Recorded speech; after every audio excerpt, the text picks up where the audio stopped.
Hi, my name's Caitlin and I'm a Communications and Media student here at UoW. Today I'm here with the Deputy Vice-Chancellor of Education, Professor Theo Farrell, and we'll be discussing how Professor Farrell is looking at bringing the university online for remote learning. So, Professor Farrell, how will tutorials and lectures be delivered? So we already have a lot online. As students will know, there's Moodle sites for each subject, which we're developing. We have a lot of lectures that are already captured in Echo 360. And of course, the great thing is, as many students will know, is that means you can watch lectures in your own time. And I understand sometimes people fast forward through lectures to the interesting bits, and that's all great. We'll have tutorials, but instead of going to a class to have tutorial, we'll be using a couple of very familiar platforms like Zoom and WebEx, and it has a lot of interactive features, so you can push a button to raise your hand and all sorts of things. And the important thing is that you won't need to download any special software because it'll all be taken care of automatically. You'll just click on a link. And so really what we're very keen to do is to ensure that this experience of learning online in remote delivery is as interactive as you would have experienced in terms of with academics and your fellow students as you would have had in a classroom. And I guess as well, something my subject coordinators have mentioned is that tutorials might still be happening during the allocated time slot that you've been given for this semester. Will that be the case across the board, or is that just for some subjects? Yeah, so I mean, that's what we expect in most likely most cases. It will be the case that you will keep your allocated slot. And obviously that helps because it means that there won't be a clash, as it were. And also it's quite beneficial, you know, we're going to have a period where we're more at home, and keeping routine is actually very important to the success of staying sane when you're stuck at home, but also just progressing with your studies. So I think that will happen in most cases.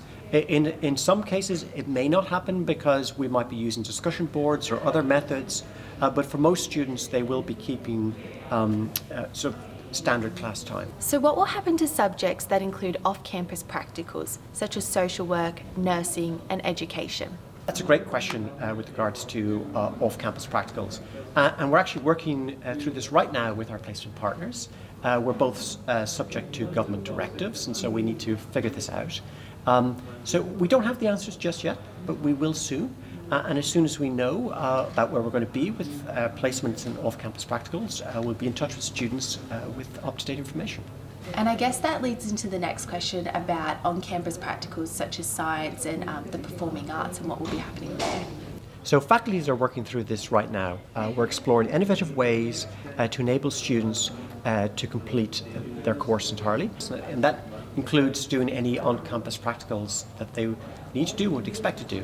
And also, of course, some courses, the on-campus practicals is part of the accreditation requirements. And so what we're also doing is working with accreditation bodies to ensure that we make all the adjustments that are required so that these courses continue to hold their accreditation status.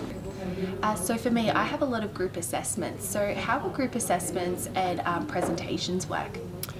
So students will be able to give presentations, either individual presentations or group presentations via the platforms we're going to use, such as WebEx and Zoom. And actually, in many respects, this is going to reflect the world of work that you'll go into, because increasingly, of course, people are working in distributed teams. Even before the coronavirus, this was the case. And so they would be given presentations through these kind of online platforms. And increasingly, of course, you're given presentations to clients that are in different locations, even overseas. So to one extent, this is actually going to enable us to replicate what is increasingly the real world working environment. How will academic and student support work? Yeah, that's really obviously very important, Caitlin. And so in terms of support for students, there's already a helpline that students can phone, a general helpline to provide support. So what we've done is we've kept the idea of a central helpline so students know where to go for all of their queries. We've just greatly expanded our capacity to answer the helpline, so we have a whole team there. And they then will redirect the queries. So if you're phoning about a technical issue, then we'll redirect them to the technical team. If it's an academic issue, we'll redirect that query to an academic team. And if it's one of the specialised support issues, then we redirect that towards the specialised support.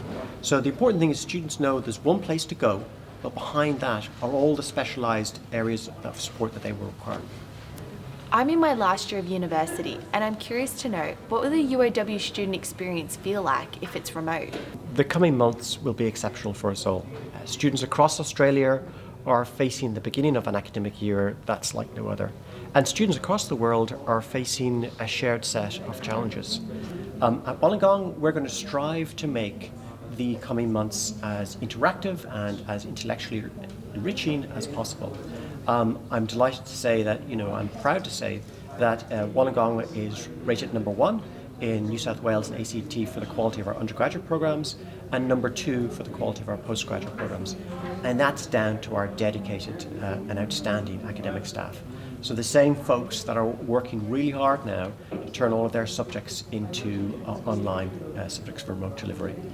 So I'm sure that the coming months, students will learn a lot.